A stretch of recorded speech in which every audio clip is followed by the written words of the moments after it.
Salut à tous! Le roi du Maroc appelle à ne pas sacrifier le mouton de l'Aïd en raison de la sécheresse.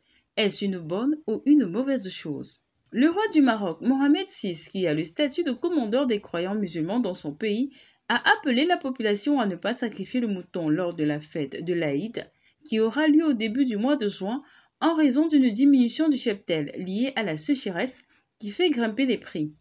Notre pays affronte des défis climatiques et économiques qui ont eu pour conséquence une régression substantielle du cheptel, a noté le roi dans un discours lu par le ministre des Affaires religieuses mercredi 26 février à la télévision publique. Tout en se disant conscient de l'importance de cette fête sur les plans religieux, familiaux et sociaux, le roi a appelé son peuple à s'abstenir d'accomplir le rite du sacrifice de l'Aïd de cette année pour la première fois depuis 1996. Selon le roi, son accomplissement dans ces conditions difficiles est susceptible de porter préjudice à une grande partie des habitants du pays, particulièrement à ceux à revenus limités.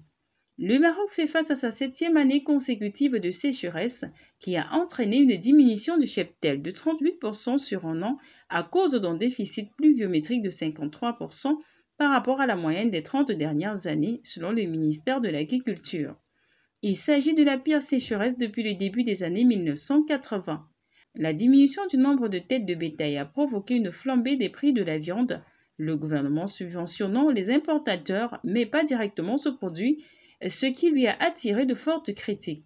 Le kilo de viande rouge se vend autour de 11 ou 12 euros à Casablanca, ce qui représente un budget énorme pour les plus démunis face à un salaire minimum d'environ 290 euros mensuels.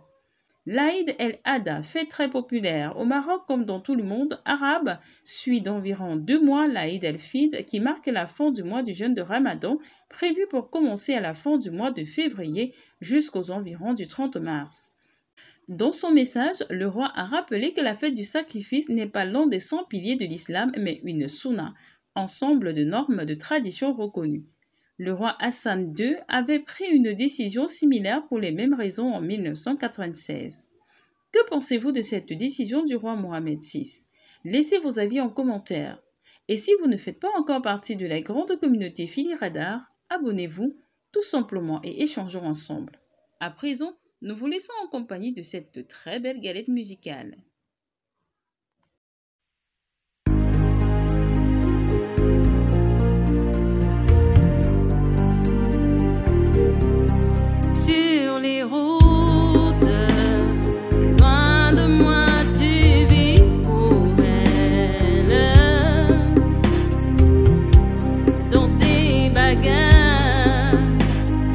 Aucun souvenir de moi, pourtant tu dis